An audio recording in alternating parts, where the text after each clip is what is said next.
মদ পান করা হারাম এটা জানার পরেও বাগদাদের বাদশাহ হারুনুর রশিদ একবার তার শরাবের মজলিসে মানে মদের মজলিসে বাগদাদের গুরুত্বপূর্ণ ব্যবসায়ী, মন্ত্রী, উজির, নাজির ও রাজ দরবারের গুরুত্বপূর্ণ কর্মকর্তাদের নিয়ে তিনি শরাব তথা মদ পান করছিলেন। এই অবস্থায় বাগদাদের গুরুত্বপূর্ণ বুজুর্গ বাহলুল তিনি রাজ দরবারে প্রবেশ করে বসলেন। প্রিয় দর্শক, আপনাদের জানিয়ে রাখি, এই বাহলুল ইতিহাসের এমন একজন ব্যক্তি যাকে অবজ্ঞা অবহেলা করার কোনো সুযোগ ছিল না।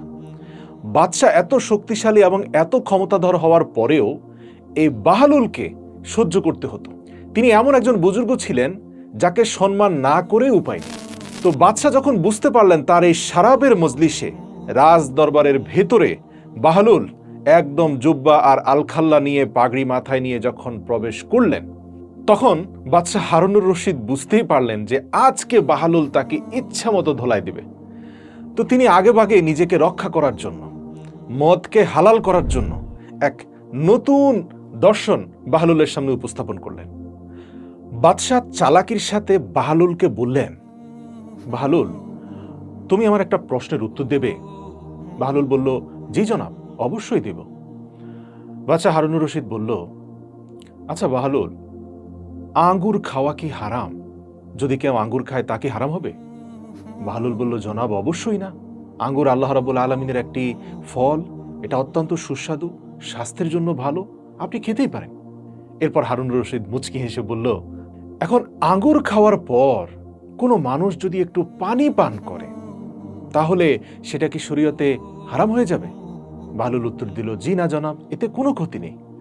বাদশাহ হারুনুর রশিদ এবার সবার দিকে তাকিয়ে আরেকটু সাহসিকতার সাথে বললেন, এখন যদি ওই ব্যক্তি যে আঙ্গুর খেয়েছে, তারপর পানি খেয়েছে, তারপর গিয়ে দীর্ঘ সময় রোদে বসে থাকে, তাহলে কি কোনো গুনাহ হবে? বাহলুল জবাবে বলল, জি জনাব, এতে কোনো গুনাহ নেই, কোনো সমস্যা নেই। তার যতক্ষণ ইচ্ছা সে এসব খেয়ে রোদে বসে থাকতে পারে। তারপর বাদশাহ হারুনুর রশিদ বললেন, তাহলে বাহলুল, আপনি একজন মহান আলেম, আপনি নিজে বলুন, এই আঙ্গুর ও পানি যদি কিছুদিন রোদে রেখে দেয়া হয় তাহলে তা কেন হারাম হয়ে যাবে? মানে আমাদের এই আঙ্গুরের শরাব বা মদটা কেন হারাম হবে? কারণ এটা তো দীর্ঘদিন রোদের মধ্যে রেখে পানি মিশিয়েই এই মদটা তৈরি করা হচ্ছে। বাদশাহ হারুনুর রশিদ অত্যন্ত গর্বের সাথে তার দর্শনের কথা বলে প্রশ্ন ছুড়ে দিয়ে বেশ প্রশান্তির সাথে তিনি তার রাজ দরবারের সিংহাসনে বসলেন। তিনি নিশ্চিত ছিলেন যে বাহলুলের পক্ষে এখন এই মজলিসে বসে তাকে কোনো উপদেশ দেওয়া সম্ভব হবে না। বিচক্ষণ বাহলুল বাদশাহ হারুনের প্রশ্নটা শুনে বাদশাহ হারুনকে বলল, বাদশাহ হারুন, আপনার প্রশ্নের প্রত্যেকটির উত্তর পেয়ে যাবেন, তবে শর্ত হচ্ছে আমার সহজ সরল 3টি প্রশ্নের উত্তর আগে আপনাকে দিতে হবে, তাহলে আমি আপনাকে আপনার করা প্রশ্নটির সঠিক উত্তর বুঝিয়ে দিতে পারব। বাদশাহ হারুনুর রশিদ বললেন, হ্যাঁ, অবশ্যই বলুন। আপনাকে অনুমতি দেওয়া হলো। বাহলুল জিজ্ঞেস করলেন, আচ্ছা বাদশাহ, তাহলে আপনি আমাকে বলুন, যদি কোনো মানুষের মাথায় কিছুটা শুকনো মাটির গুঁড়ো ঢেলে দেওয়া হয় তাহলে কি সে মারা যাবে? উত্তরে খলিফা হারুনুর রশিদ বললেন যে প্রশ্নই আসে না, হয়তো সে কিছুটা ব্যথা পেতে পারে যদি খুব উপর থেকে মারা হয়, এছাড়াও তার মাথা নোংরা হয়ে যাবে, কিন্তু সে মারা যাবে না। বাহলুল পুনরায় জিজ্ঞেস করলেন, এরপর যদি তার মাথায় কিছু পানি ঢেলে দেওয়া হয় তাহলে কি ওই ব্যক্তির কোনো সমস্যা হবে? তখন বাদশাহ হারুনুর রশিদ বললেন, না, এতেও তার কোনো সমস্যা হবে না, তবে মাথা ভিজে যাবে। তখন বাহলুল বললেন, এবার যদি ওই মাটি এবং পানি মিশিয়ে একটি ইট তৈরি করে ওই ব্যক্তির মাথায় উপর থেকে ছেড়ে দেওয়া হয় এবং সেই ইট গিয়ে তার মাথায় আঘাত করে তাহলে কি তার কোনো সমস্যা হবে? খলিফা হারুনুর রশিদ বললেন, বাহলুল, আপনি কি আমার সাথে মশকরা করছেন? আরে কোনো মানুষের মাথায় যদি ইট পড়ে উপর থেকে, সেই ব্যক্তি তো সাথে সাথেই মারা যাবে, তার মাথা ফেটে যাবে। তখন বাহলুল বললেন, বাদশাহ, দেখুন, পৃথক পৃথক ভাবে গুঁড়ো মাটি যেমন মানুষের মাথায় পড়লে মানুষ মারা যায় না, একইভাবে তারপরে যদি পানি ঢেলে দেওয়া হয় এতেও মানুষের মাথার কোনো ক্ষতি হয় না, শুধু মাথাটা নোংরা হয়ে যায়। কিন্তু এই দুটো উপাদান আলাদা আলাদা না ফেলে একত্রিত করে ইট বানিয়ে যদি ছোড়া হয় তাহলে সেই একই মাথা ফেটে যায়। তেমনি আঙ্গুর ও পানি মিলে এমন কিছু তৈরি করে যা হারাম ও অপবিত্র। কিন্তু পৃথক এ দুটি জিনিস আবার পবিত্র। যা পৃথকভাবে পান করলে আপনার কোনো ক্ষতি নেই, কিন্তু এগুলোকে একত্রিত করে মদ বানিয়ে যদি সেটা পান করা হয় তাহলে মানুষের বুদ্ধি লোপ পায় এবং শরীয়তে তার জন্য শাস্তির বিধান আছে। এ কথা শুনে বাদশা হারুনুর রশিদ সাথে সাথে তার হাত থেকে মদের গ্লাসটা ফেলে দিলেন এবং ওই রাজকীয় সভায় উপস্থিত যত গুরুত্বপূর্ণ ব্যক্তিবর্গ মদ পান করছিলেন তারা দ্রুত সভাস্থল ত্যাগ করলেন। প্রিয় দর্শক, আপনাদের জানিয়ে রাখি, সে সময়ের মানুষ কিন্তু অনইসলামিক কর্মকাণ্ডের সাথে লিপ্ত হতো ঠিকই, কিন্তু বুজুর্গদের খুবই সম্মান করত। যাই হোক, বাহলুলের আরেকটি ঘটনা বলি। একবার এক ফকির বাগদাদের একটি বড় বাজারে এক বেকারির দোকানের সামনে দিয়ে যাচ্ছিল। দোকানদার সব ধরনের খাবার চুলায় চুড়িয়ে রেখেছিলেন যাতে গরম গরম কাস্টমারদের সামনে পরিবেশন করতে পারে, এবং সেই খাবারের উপর থেকে ধোঁয়া বের হচ্ছিল। তো দোকানের আশপাশের যে কাস্টমার আছে তাদেরকে এই খাবারের সুগন্ধ আকৃষ্ট করছিল। তো গরিব ফকিরের মনও লোভী হয়ে উঠল, কিন্তু গরিব ফকিরের কাছে তো খাবার কেনার মতো টাকা ছিল না, কিন্তু তার সেখান থেকে সরে যেতেও ইচ্ছে করছিল না। খাবারের মন মতানো সুগন্ধ তার ক্ষুধা আরও বাড়িয়ে দিল।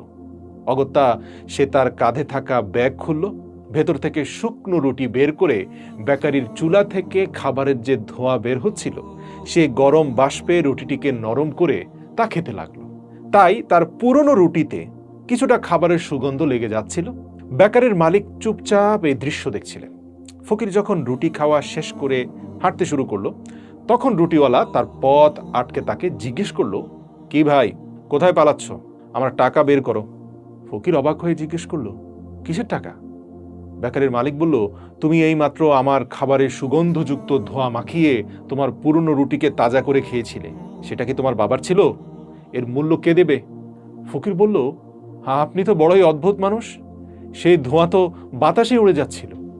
আমি যদি সেখানে রুটি সেকে নাও খেতাম তাও তো সেটা বাতাসে মিশে যেত।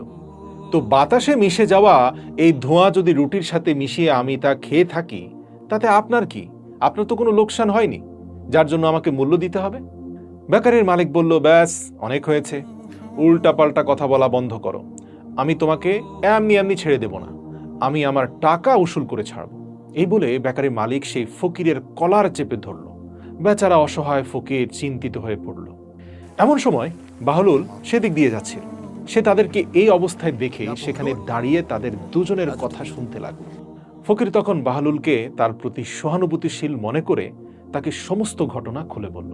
তখন বাহলুল রুটিওয়ালাকে বলল, আরে ভাই, তুমি আমাকে এটা বলো যে এই গরিব ফকিরটি তোমার কি খাবার খেয়েছে? রুটিওয়ালা উত্তর দিল, না, আমার খাবার তো খায়নি, কিন্তু আমার খাবারের সুগন্ধযুক্ত ধোঁয়া থেকে ফায়দা তো নিয়েছে। আমার এখান থেকে যে সুগন্ধ সে নিয়েছে সেটার দাম চেয়েছি। বাহলুল তাকে বলল, ঠিক বলেছ, তুমি একদম সঠিক কথা বলেছ। সেই সুগন্ধ সৃষ্টি যেহেতু তুমিই করেছ, কাজে সেই সুগন্ধের দাম তুমি পেতেই পারো।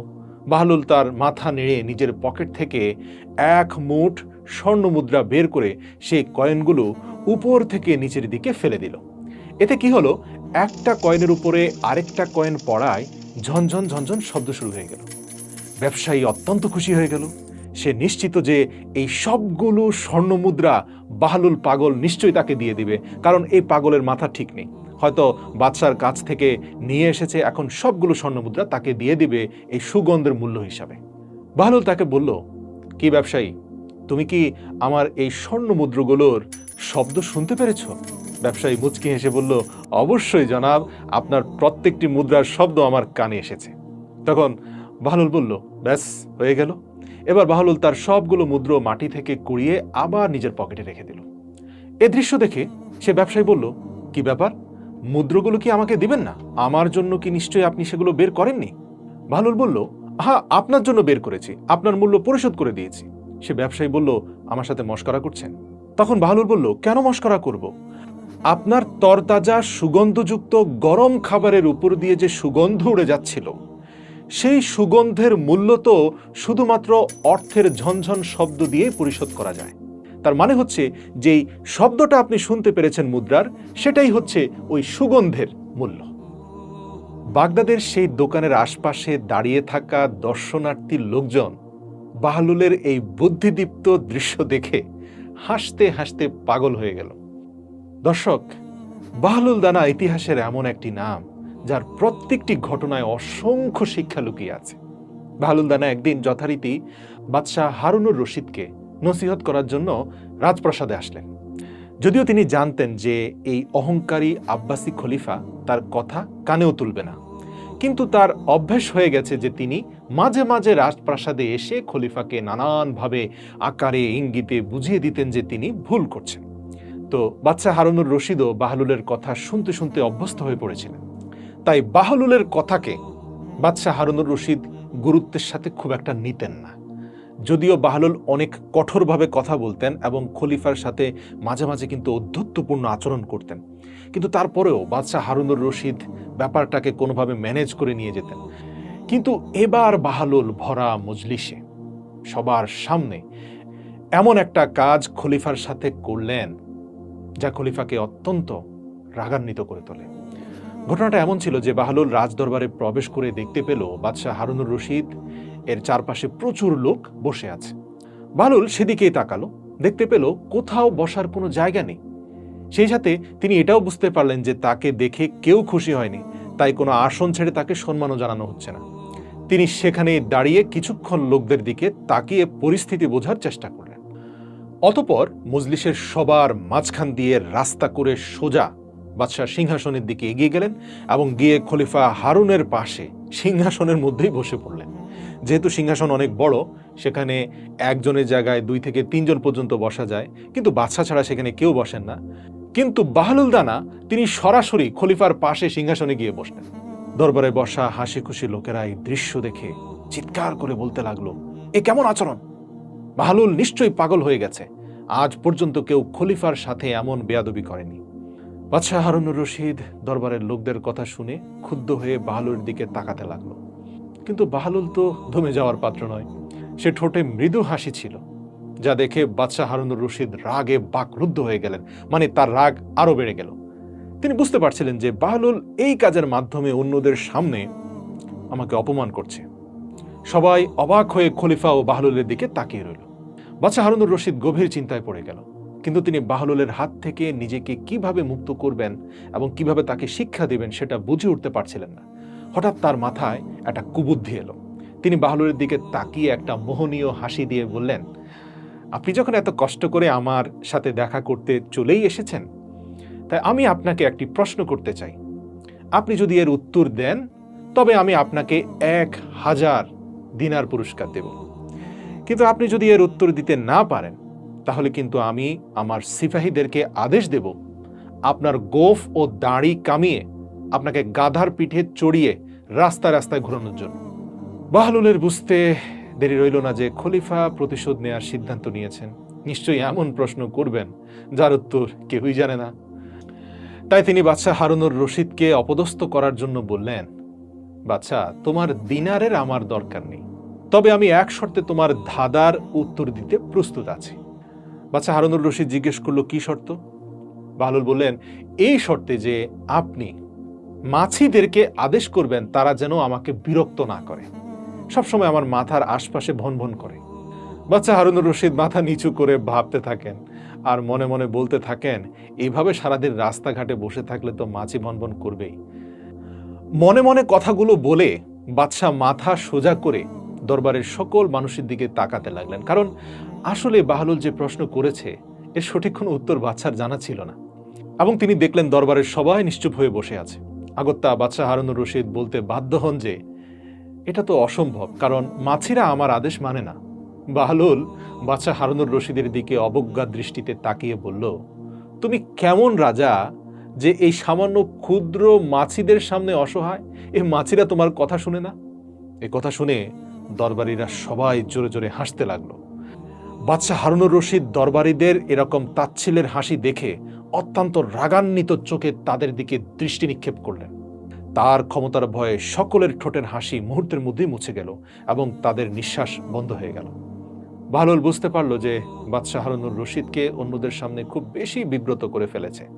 এরপর বাহলুল বাদশাহ হারুনুর রশিদকে সান্ত্বনা দিয়ে তার রাগ ঠান্ডা করার সিদ্ধান্ত নেন। তিনি বাদশাহ হারুনুর রশিদকে বললেন, ঠিক আছে, এখন আপনি আপনার প্রশ্ন করতে পারেন। আমি কোনো শর্ত ছাড়াই আপনার প্রশ্নের উত্তর দিতে প্রস্তুত আছি। বাদশাহ হারুনুর রশিদ বলল, যদি তুমি না বলতে পারো তাহলে আগে যে শাস্তির কথা বলেছি তোমাকে কিন্তু সেই শাস্তি দেয়া হবে বাহলুল, মনে রেখো। এখন বলো যে সেটি কোন গাছ যার বয়স 1 বছর এবং যার 12টি শাখা আছে, আর তার প্রতিটি শাখায় 30টি করে পাতা রয়েছে, এবং সেই পাতার এক পাশ আলোকিত আর অন্য পাশে অন্ধকার। বাহলুল গভীর ভাবনায় হারিয়ে গেল। তিনি শুনতে পেলেন লোকেরা বলা বলি করছে যে এ কেমন অদ্ভুত প্রশ্ন, বাহলুলের উত্তর দিতে পারবে না, তার তো শাস্তি হবে। বাদশাহ হারুনুর রশিদ বাহলুলের চিন্তিত চেহারা অনেকক্ষণ দেখে তারপর বললেন, বাহলুল, ধাঁধার উত্তর দিতে না পারলে দেরি না করে শাস্তির জন্য প্রস্তুত হয়ে যাও। তিনি কর্মকর্তাদের নির্দেশ দেন বাহলুলের গোঁফ ও দাড়ি কামিয়ে রাস্তায় ও বাজারে গাধার পিঠে চড়িয়ে ঘুরানোর জন্য। বাহলুল খলিফাকে বাধা দিয়ে বললেন, এই গাছটি মূলত 1 বছর, আর এর 12টি শাখার অর্থ হচ্ছে 12টি মাস, এবং প্রতিটি শাখার 30টি পাতা হলো মাসের 30টি দিন। পাতাগুলোর এক অংশ আলোকিত মানে হচ্ছে দিনের আলো, আর এক অংশ অন্ধকার মানে হচ্ছে রাতের অন্ধকার। বাহলুলের উত্তর শুনে শ্রোতাদের মধ্যে সাবাস সাবাস ধ্বনি প্রতিধ্বনিত হলো। সবাই খুশি হয়ে বাহলুলের প্রশংসা করতে লাগলো, সুবহানাল্লাহ। কিন্তু বাদশাহ হারুনুর রশিদ চুপ করে রইলেন। তার চোয়াল ঝুলে পড়ছিল এবং তার মুখে পরাজয়ের ছাপ স্পষ্ট দেখা যাচ্ছিল। দর্শক, বাহলুলকে আল্লাহ তাআলা বিশেষ প্রজ্ঞা দিয়েই পাঠিয়েছিলেন। তিনি আল্লাহ পাকের এমন একজন বুজুর্গ পীরে কামেল ছিলেন যার ভিতরে জ্ঞানের সমুদ্র ছিল। তেমনি আরেকটি ঘটনা আপনাদের বলছি। খলিফা হারুনুর রশিদের স্ত্রী জোবায়দা, যিনি অত্যন্ত ধর্মপরায়ণ একজন নারী ছিলেন, তো খলিফার স্ত্রী তিনি তার নিজের প্রাসাদে এমন 1000 খাদেমা রেখেছিলেন যারা কোরআনে হাফিজ ও কারি ছিলেন। তাদের সকলের দায়িত্ব বিভিন্ন শিফটে ভাগ করা ছিল, যার ফলে তার প্রাসাদ থেকে 24 ঘন্টা মেয়েদের কোরআনের তেলাওয়াতের আওয়াজ শোনা যেত। তার প্রাসাদটিকে কোরআনের বাগানের মতো মনে হতো। একদিন খলিফা হারুনুর রশিদ তার স্ত্রীকে নিয়ে নদীর পাড় দিয়ে হাঁটতে বের হলেন। তো খলিফা দেখতে পেলেন নদীর পাড়ে এক পাশে বাহলুল দানা চুপচাপ বসে আছেন। খলিফা তাকে বললেন, আসসালামু আলাইকুম বাহলুল। বাহলুল উত্তর দিলেন, ওয়ালাইকুম আসসালাম। খলিফা হারুনুর রশিদ বললেন, বাহলুল, আপনি এখানে কি করছেন?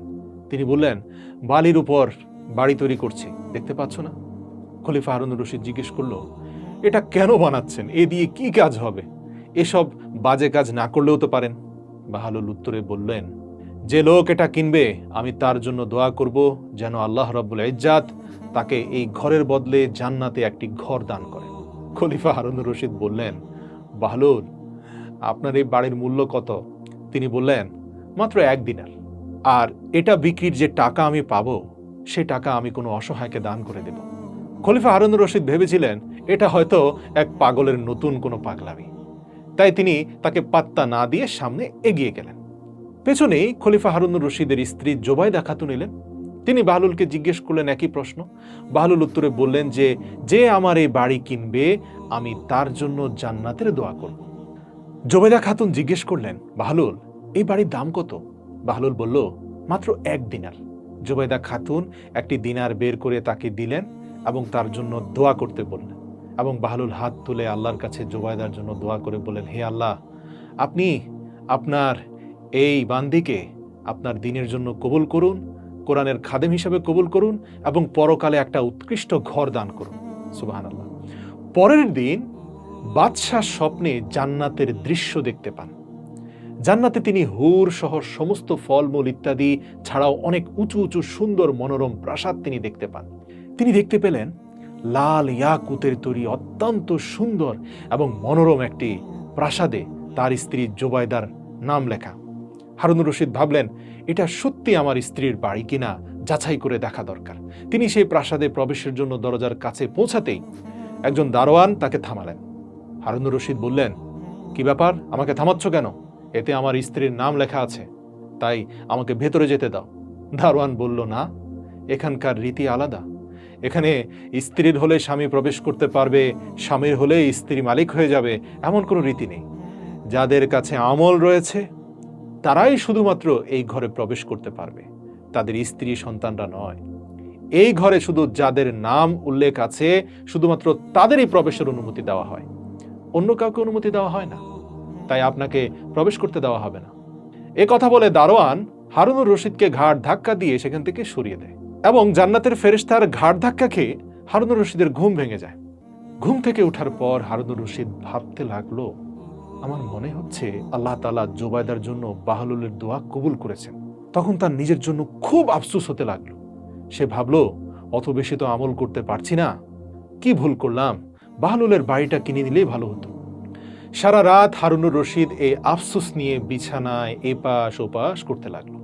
সকাল হলেই হারুনুর রশিদ মনে মনে ভাবলো, আমি আজ সবার আগে সেই নদীর ধারে যাব, যদি আজ আমি বাহলুলকে পেয়ে যাই তাহলে আমিও একটি বাড়ি কিনব। তাই হারুনুর রশিদ পরদিন সন্ধ্যায় আবার তার স্ত্রীকে নিয়ে ঘুরতে বের হলো সেই নদীর ধারে। বাহলুলের খোঁজে এদিক সেদিক তাকাচ্ছিল, হঠাৎ সে দেখলো বাহলুল অন্য আরেক জায়গায় বসে একইভাবে বাড়ি তৈরি করছে। দূর থেকে দৃশ্য দেখে হারুনুর রশিদ অত্যন্ত খুশি হয়ে গেলেন। দৌড়ে গিয়ে হাসি মুখে বললেন, আসসালামু আলাইকুম বাহলুল, আপনি কেমন আছেন? আজ আমি কিন্তু আপনার বাড়িটা কিনে নেব। বাহলুল উত্তর দিয়ে বলল, কিনতেই পারেন, কোনো সমস্যা নেই। আমি সেই ব্যক্তির জন্য দোয়া করব যে আমার এই বাড়িটি কিনবে। আমি তার জন্য এই দোয়া করব যেন আল্লাহ রব্বুল ইজ্জাত তাকে এই ঘরের বদলে জান্নাতে একটি ঘর দান করেন।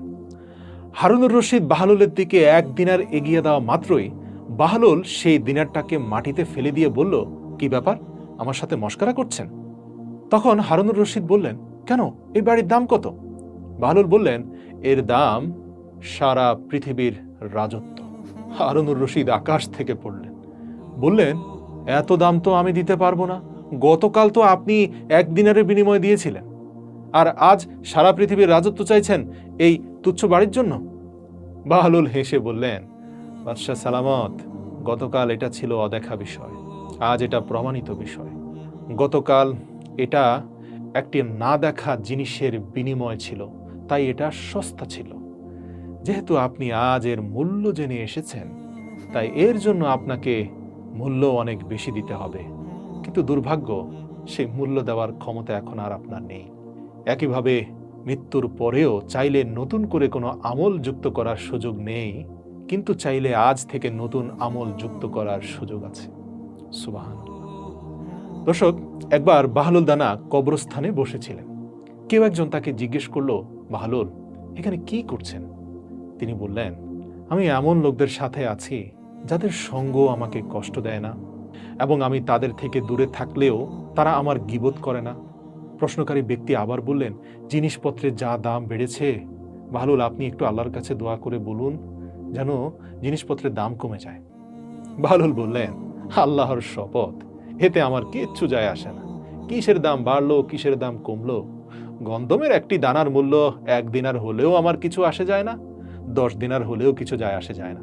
কারণ আমাদের উপর আল্লাহ পাকের হক রয়েছে যে আমরা তার নির্দেশ অনুযায়ী ইবাদত করব, এবং আল্লাহর কাছে আমাদের হক রয়েছে যে তিনি তার প্রতিশ্রুতি অনুযায়ী আমাদের রিজিক দিবেন, তা মূল্য যত বেশি হোক না কেন।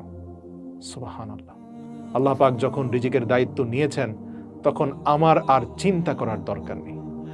বলা হয়, একবার শায়েখ জুনায়েদ বাগদাদি, যাকে বলা হয় উপমহাদেশের সবচেয়ে জ্ঞানী একজন শায়েখ, আল্লাহু আকবার, তিনি আল্লাহ পাকের একজন কামেল বান্দা ছিলেন এবং তৎকালীন সময়ের সবচেয়ে অভিজ্ঞ একজন মুফাসসির কেরাম ছিলেন। তো শায়েখ জুনায়েদ বাগদাদি রহমতুল্লাহ আলাইহি সফরের নিয়তে বাগদাদের উদ্দেশ্যে রওনা হন। হযরত শায়েখের কিছু অনুসারীও তার সাথে ছিলেন। শায়েখ তার মুরিদদেরকে জিজ্ঞেস করলেন, তোমরা কি বাহলুলের খোঁজ সম্পর্কে জানো? তারা বলল, হযরত, তিনি তো একজন পাগল, তার সাথে দেখা করে কি করবেন? আপনার মতো একজন সম্মানিত শায়েখের কি এরকম পাগল ছাগলের পেছনে ঘোরা উচিত? শায়েখ জুনায়েদ বাগদাদি রহমতুল্লাহ আলাইহি উত্তর দিলেন, অনুগ্রহ করে বাহলুলের খোঁজ করো আর তাকে সম্মান দিয়ে কথা বলবে, তার সঙ্গে আমার জরুরি কাজ আছে। তো মুরিদরা শায়েখের আদেশ পালন করলো। মুরিদরা কিছুক্ষণ খোঁজার পর হযরত বাহলুলকে এক মরুভূমিতে পাওয়া গেল। তারা শায়েখকে সাথে নিয়ে সেখানে পৌঁছে যায়। শায়েখ জুনায়েদ বাগদাদি বাহলুলের সামনে গেলে তিনি দেখতে পেলেন হযরত বাহলুল মাথার নিচে একটি ইট দিয়ে শুয়ে আছে। শায়েখ তাকে সালাম দিলে বাহলুল সালামের উত্তর দিয়ে জিজ্ঞেস করলেন, কে তুমি? শায়খ উত্তরে বললেন, আমি জুনায়েদ বাগদাদি। বাহলুল বললেন, হে আবুল কাসিম, আপনি কি সেই শায়খ বাগদাদি যিনি মানুষকে বুজুর্গদের কথা শেখায়? শায়খ উত্তর দিলেন, হ্যাঁ হ্যাঁ, আমি চেষ্টা করি। বাহলুল জিজ্ঞেস করলো, আচ্ছা, তুমি খাওয়ার আদব ও পদ্ধতি তো জানো অবশ্যই, ঠিক না? শায়খ জুনায়েদ বাগদাদি রহমতুল্লাহ আলাইহি বললেন, হ্যাঁ, কেন নয়, আমি বিসমিল্লাহ পড়ি এবং আমার সামনে যা আছে তা খাই। আমি ছোট ছোট লোকমা দিয়ে রাসূলের সুন্নত অনুযায়ী খাই, ধীরে ধীরে চিবিয়ে খাই, কারণ আল্লাহর রাসূল এভাবেই খেতে বলেছেন। অন্যের লোকমার দিকে তাকাই না, কারণ এটাও আল্লাহর রাসূলের নির্দেশ, এবং খাওয়ার সময় আল্লাহর স্মরণ ভুলে যাই না, কারণ এটাও আল্লাহর নির্দেশ। তারপর তিনি আবার বললেন, আমি প্রতিটি লোকমা খাওয়ার পর আলহামদুলিল্লাহ বলি, কারণ এটাও আমাদের রাসূলের সুন্নাহ। আমি খাওয়া শুরু করার আগে আমার হাত ধুয়ে নেই এবং খাওয়ার শেষে হাত ধুয়ে পরিষ্কার করি এবং আলহামদুলিল্লাহ পড়ি। এ কথা শুনে বাহলুল উঠে দাঁড়ালো এবং নিজের চাদর ঝাড়া দিয়ে শায়খকে বললেন, তুমি মানুষের পীর এবং মুর্শিদ হতে চাও, অথচ তুমি এখন পর্যন্ত খাওয়া দাওয়ার আদবই জানো না। এই কথা বলে বাহলুল সেখান থেকে চলে গেল। শায়খের অনুসারীরা বললেন, হযরত, এই ব্যক্তি একটা উদ্ভ্রান্ত পাগল, দেখুন আপনার প্রজ্ঞাকে সে কতটা অসম্মান করলো। শায়খ বললেন, হ্যাঁ, সে পাগল, কিন্তু তার কাজের ক্ষেত্রে সে অনেক জ্ঞানী, আমার থেকেও অনেক জ্ঞানী, এবং বুদ্ধিমানদেরকেও নাস্তানাবুদ করে দেয় তার জ্ঞান গর্ভ প্রতিটি কথা। এর কাছ থেকে সত্য জানা উচিত, সে মিথ্যা বলছে না। শায়খ বাহলুলকে অনুসরণ করতে লাগলেন মরুভূমির ভেতরে। বাহলুল চলতে চলতে একটা নির্জন স্থানে পৌঁছে যায়। এক জায়গায় বাহলুল গিয়ে আবার বসলো। বাহলুলকে গাছের নিচে পুনরায় আবার বসতে দেখে শায়খ বাগদাদি তাড়াতাড়ি তার কাছে পৌঁছে গেলেন। বাহলুলের একটা ব্যাপার ছিল কি, তিনি মুহূর্তে সবকিছু ভুলে যেতেন। তো তিনি শায়খকে কিছুক্ষণ আগে দেখেছিলেন ঠিকই, কিন্তু দ্বিতীয়বার আবার দেখে একই প্রশ্ন করলেন, আপনি কে? শায়খ উত্তর দিয়ে বললেন, আমি জুনায়েদ বাগদাদি, যে খাবারের আদব জানে না। বাহলুল বললেন, আচ্ছা ঠিক আছে, কিছুক্ষণ আগে তো আপনার সাথে কথা হয়েছিল। আপনি হয়তো খাবার আদব জানেন না, কিন্তু কথোপকথনের আদব অবশ্যই জানেন। শায়খ উত্তর দিলেন যে, হ্যাঁ, তা জানি। আমি সুন্নাহ অনুযায়ী কথাবার্তা বলি, ভুল স্থানে বা অপ্রয়োজনীয় কথা বলি না। শ্রোতাদের বোঝার ক্ষমতা আন্দাজ করে আমি আল্লাহর বান্দাদেরকে আল্লাহ ও রাসূলের নির্দেশের কথা বলি। আমি খেয়াল রাখি আমি যেন অতিরিক্ত কথা না বলি, যাতে মানুষ আমার প্রতি বিরক্ত বোধ না করে। আমি জাহেরি ও বাতিনি উভয় জ্ঞানের দিকে নজর রাখি। এছাড়াও শায়খ কথোপকথনের আদব কায়দা সম্পর্কিত আরও অনেক হাদিস কোরআনের কথা শোনালেন। বাহলুল বললেন, খাওয়ার আদব না হয় বাদ দিলাম, আপনি তো দেখছি কথা বলার আদবও জানেন না। তারপর বাহলুল শায়খের কাছ থেকে মুখ ফিরিয়ে আবার মরুভূমিতে চলতে লাগলেন। মুরিদরা আর চুপ থাকতে না পেরে বলল, হে হযরত, এই পাগল ব্যক্তির পেছনে আপনার এভাবে ছুটে চলাটা আমাদের ভালো লাগছে না। আপনি একজন পাগলের কাছে কি জ্ঞান আশা করেন? হযরত জুনায়েদ বাগদাদি বললেন, তার কাছে আমার এখনো আরো কাজ বাকি আছে, তোমরা বুঝবে না। এরপর শায়খ আবার বাহলুলের পেছনে রওনা দিলেন। বাহলুল থেমে গিয়ে পেছন ফিরে শায়খকে দেখে বলল, আপনি খাওয়া দাওয়া আর কথা বলার আদব জানেন না, ঘুমানোর আদব নিশ্চয়ই জানেন। শায়খ বললেন, হ্যাঁ জানি। আমি যখন এশার নামাজ ও দোয়া দরুদ পাঠ শেষ করি, তখন আমি শোয়ার ঘরে চলে যাই। এই কথা বলে শায়খ ঘুমানোর ওই সকল আদব সম্পর্কে বললেন যা আল্লাহর রাসূলের হাদিস থেকে তিনি জানেন। বাহলুল বললেন, বোঝাই যাচ্ছে আপনি ঘুমানোর আদবও জানেন না। এই বলে বাহলুল চলে যেতে চাইল, কিন্তু এইবার হযরত জুনায়েদ বাগদাদি তার চাদর শক্ত করে টেনে ধরে বললেন, হযরত, আমি কিছুই জানি না। এ কথা যখন বলছিলেন তখন তার চোখ দিয়ে পানি ঝরছিল এবং বাহলুলের সামনে নত হয়ে বললেন, আল্লাহর ওয়াস্তে আপনি আমাকে শিক্ষা দিন। এবার বাহলুল সুন্দর করে স্থির হয়ে বসল এবং বলল, আপনি যা কিছু বললেন এই সবই পরের বিষয়, এগুলোও জ্ঞান, এগুলোর প্রয়োজন আছে, কিন্তু আসল জিনিস থেকে না আপনি অনেক দূরে রয়েছেন। আমার কাছ থেকে আসল কথা শুনুন। খাওয়ার আসল আদব হলো সবার আগে হালাল খাবার হতে হবে। যদি রিজিকে হারাম কিছু থাকে, তাহলে আপনার বর্ণিত সকল সুন্নার আদব অনুসরণ করে সেই খাবার খেয়েও কোনো লাভ নেই, কারণ গোড়াতেই তো গলদ। এবং আপনার হৃদয় আলোকিত হওয়ার পরিবর্তে অন্ধকার হয়ে যাবে যদি আপনি সেই হারাম খাবার সুন্নত তরিকায় আদব সহকারে খেয়েও থাকেন। শেখ জুনায়েদ কৃতজ্ঞতা সহকারে বললেন, জাযাকাল্লাহ খয়রান, নিঃসন্দেহে আপনি আল্লাহর তরফ থেকে আমাদের জন্য একজন মহান শিক্ষক। অতঃপর বাহলুল বললেন, কারো সাথে কথোপকথনের সময়ও সর্বপ্রথম হৃদয়ের পবিত্রতা ও পরিষ্কার নিয়ত থাকা জরুরি, এবং এটাও মাথায় রাখতে হবে যে যা কিছু বলা হবে তা যেন কেবলমাত্র আল্লাহর সন্তুষ্টির জন্য হয়।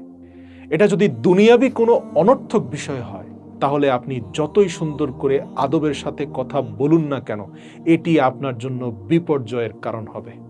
তাই এই ধরনের কথার চেয়ে নীরবতাই উত্তম। একইভাবে আপনি আমাকে ঘুমের বিষয়ে যা বলেছেন সেগুলো আল্লাহ রাসূলের সুন্নাহ, সঠিক, কিন্তু আসল উদ্দেশ্য নয়। আসল কথা হলো, আপনি যখন ঘুমাতে যাবেন তখন হৃদয়কে পরিষ্কার করুন। সারাদিনে যত হিংসা বিদ্বেষ এই হৃদয়ে বাসা বেঁধেছে, সেই হিংসা বিদ্বেষ এবং পরশ্রী কাতরতা থেকে মুক্ত হতে হবে। সবাইকে ক্ষমা করতে হবে, অন্তর থেকে হিংসা মুছে দিতে হবে। আপনার হৃদয়ে দুনিয়া এবং দুনিয়ার সম্পদের প্রতি ভালোবাসা থাকলে ঘুমানোর আগে তা ধুয়ে মুছে সাফ করে দিতে হবে, কারণ ঘুম হচ্ছে মৃত্যুর সমতুল্য। কে জানে সকালে আপনি আবার উঠতে পারবেন কি পারবেন না। আর হ্যাঁ, ঘুমিয়ে না পড়া পর্যন্ত আল্লাহর জিকিরে মগ্ন থাকতে হবে। হযরত বাহলুল দানার কথা শেষ হওয়ার সাথে সাথে হযরত জুনায়েদ বাগদাদী তার হাত চুম্বন করতে লাগলেন। উপস্থিত মুরিদরাও বাহলুলের হাত চুম্বন করতে লাগলেন। পরিস্থিতি এমন হলো যে বাহলুলের হাতে থাকা ময়লা আবর্জনা সব সাফ হয়ে গেল। বাহলুল বলতে লাগলেন, আমাকে এভাবে সম্মান না দেখিয়ে বরং আমার জ্ঞানকে হৃদয়ে ধারণ করুন এবং মৃত্যুর আগের দিন পর্যন্ত তা শক্ত করে ধরে রাখুন। অতঃপর বাহলুল দানা সবার জন্য হাত তুলে দোয়া করলেন। হযরত জুনায়েদ বাগদাদীর অনুসারীরা সবাই হাত তুলে কাঁদতে লাগলো আল্লাহ দরবারে। তারা তাদের ভুল বুঝতে পারল এবং এটাও বুঝতে পারল যে প্রত্যেক ব্যক্তির উচিত সে যা না জানে তা শিখতে লজ্জা না করা। প্রিয় দর্শক, মানব জীবনের সফলতার পেছনে আদব আখলাক যে সবচেয়ে গুরুত্বপূর্ণ সম্পদ, সবচেয়ে গুরুত্বপূর্ণ ইনভেস্টমেন্ট, এটা বোঝার জন্য বাহলুল দানার একটি ঘটনায় যথেষ্ট। একবার মরুভূমিতে এক ব্যবসায়ীকে বসে থাকতে দেখে বাহলুল দানা বলছিলেন, কি ব্যাপার? তখন সে বেশ আদব এবং আখলাকের সাথে বাহলুল দানাকে বলছিলেন, মোহতারাম, আমাকে এমন কিছু জ্ঞান দিন যাতে ব্যবসায় সফলতা পেতে পারি। আমার ব্যবসায় কোনোভাবে সফলতা আসছে না। আপনি অনেক একজন বুজুর্গ মানুষ, নিঃসন্দেহে আপনার কাছে ভালো কোনো জ্ঞান পাব। আপনি শুধু বলুন কোন ব্যবসাটা লাভজনক হবে। বাহলুল তাকে বলল, কাপড় কিনো। সেই ব্যবসায়ী বলল, মোহতারাম, যদি বলে দিতেন কোন রঙের কাপড় কিনব। বাহলুল দানা বললেন, কালো রঙের কাপড় কেনো। সেই ব্যবসায়ী তাকে ধন্যবাদ দিয়ে ফিরে গেল। তিনি গিয়ে এলাকার সব কালো কাপড় কিনে আনলেন। কিছুদিন পর সেই শহরের একজন গুরুত্বপূর্ণ ব্যক্তি মারা যান। শোকের চিহ্ন হিসাবে কালো কাপড়ের সন্ধানে গোটা শহরের মানুষ বেরিয়ে পড়ে। এখন সব কালো কাপড় তো শুধুমাত্র একজন ব্যবসায়ীর কাছে ছিল। সেই ব্যবসায়ী তখন ইচ্ছে মতো অনেক চড়া মূল্যে সমস্ত কালো কাপড় বিক্রি করেছিলেন এবং প্রচুর লাভ করেছিলেন। এত বেশি লাভ করেছিলেন যে তিনি তার পুরো জীবনে যা অর্জন করেছিলেন তার চেয়েও বেশি মুনাফা শুধুমাত্র ওই কালো কাপড়গুলো থেকে তিনি করেছিলেন। মানে সুযোগে সদ্ব্যবহার করেছেন, ৩-৪ গুণ বেশি মুনাফা করেছেন, যেহেতু তার কাজ ছাড়া আর কারো কাছে কালো কাপড় নেই। ওই ব্যক্তি ধনী হয়ে গেলেন। কিছুদিন পর সেই ব্যবসায়ী একটা তাগড়া ঘোড়ায় চড়ে আড়ম্বরপূর্ণ পোশাক পরে কোথাও যাচ্ছিল। বাহলুল মরুভূমিতে সেখানেই বসেছিলেন। সেই ব্যবসায়ী ঘোড়ার পিঠে সাওয়ার অবস্থায় বাহলুলের দিকে তাকিয়ে বলল, ওহে পাগল, কি ব্যাপার তোমার? দেখি আরো কিছু ব্যবসার আইডিয়া দাও তো, যাতে আমি আরো বেশি সম্পদশালী হতে পারি। তখন বাহলুল তাকে বলল, হ্যাঁ, আপনি এবার তরমুজ কিনুন। সে সেখান থেকে দ্রুত চলে গেল এবং বাগদাদের সমস্ত তরমুজ সে তার সকল সম্পদ খরচ করে কিনে ফেলল একদিনের মধ্যে। এবং দেখা গেল 2 দিন পরে তার সমস্ত তরমুজ মজুদ করার কারণে পচে নষ্ট হয়ে গেল এবং সে পথের ভিখারি হয়ে গেল। সে এই নিঃস্ব অবস্থায় ঘোরাঘুরি করতে করতে আবার একদিন বাহলুলের সাথে তার দেখা হলো এবং সে জিজ্ঞেস করলো, আপনি আমার সাথে এটা কি করলেন জনাব? বাহলুল বললেন, আমি না, তোমার কথা আর কথার ধরনই এইসব করেছে। তোমার আদব, তোমার আখলাক তোমাকে উপরে উঠিয়েছে। আবার আদব এবং আখলাকই তোমাকে নিচে নামিয়েছে। যখন তুমি ভদ্রতার সাথে জিজ্ঞেস করেছিলে, আমার দেওয়া উত্তরে তুমি ধনী হয়ে গেলে। যখন বেয়াদবির সাথে জিজ্ঞেস করলে, তুমি নিঃস্ব হয়ে গেলে। একেই বলে যার মধ্যে আদব আছে সে সৌভাগ্যবান, আর যার মাঝে আদব নেই সে এই দুনিয়ার সবচেয়ে বড় হতভাগা।